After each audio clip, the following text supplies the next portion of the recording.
ধরুন আপনি প্রথমবার কাউকে ডেটে নিয়ে গেলেন, তার সাথে লং লাস্টিং ইমোশনাল বন্ড কিভাবে তৈরি করবেন?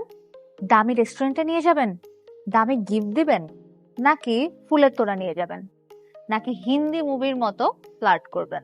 Welcome to my second episode of not my ওয়ার্ডস।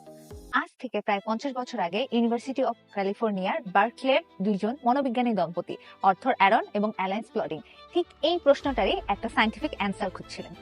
তখন তারা তাদের ল্যাবে কিছু অচেনা মানুষদেরকে ডাকেন এবং যাদেরকে জোড়ায় জোড়ায় বসতে বলেন। তাদেরকে বলা হয় যে আপনারা কথা বলবেন, একজন অপরজনকে জানার চেষ্টা করবেন, কিন্তু আমাদের বানানো প্রশ্নগুলোই শুধু আপনারা করতে পারবেন। শুরুতে কিন্তু সবাই প্রশ্ন করতে পারেনি, কেউ অস্বস্তি বোধ করছিল, আবার কেউ খুব সারফেস লেভেলের উত্তর দিচ্ছিল। তাই বারবার ট্রায়াল অ্যান্ড ইররের মাধ্যমে প্রশ্নগুলো আবার চেঞ্জ করা হয়, আবার অবজার্ভ করা হয় এবং আবার পরীক্ষা করা হয়। অবশেষে তৈরি হলো 36টি প্রশ্নের একটি লিস্ট। যে লিস্টের প্রথম দিকের প্রশ্নগুলো ছিল একটু ক্যাজুয়াল, যেমন তুমি কি বিখ্যাত হতে চাও, তাহলে কিভাবে।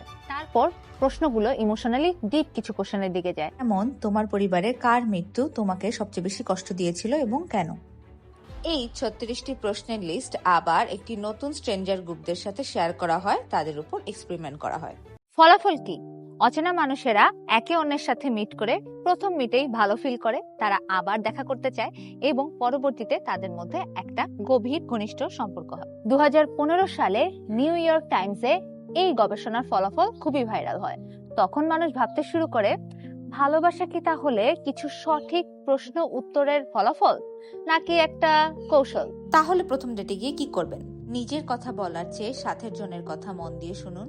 ইন্টারোগেশন করবেন না, সত্যিকারের কৌতূহল দেখান। আর খুব শুরুতে খুব পার্সোনাল ম্যাটার নিয়ে জিজ্ঞাসা করবেন না। ধীরে ধীরে তাকে সময় দিন, সে নিজেই সবকিছু শেয়ার করবে।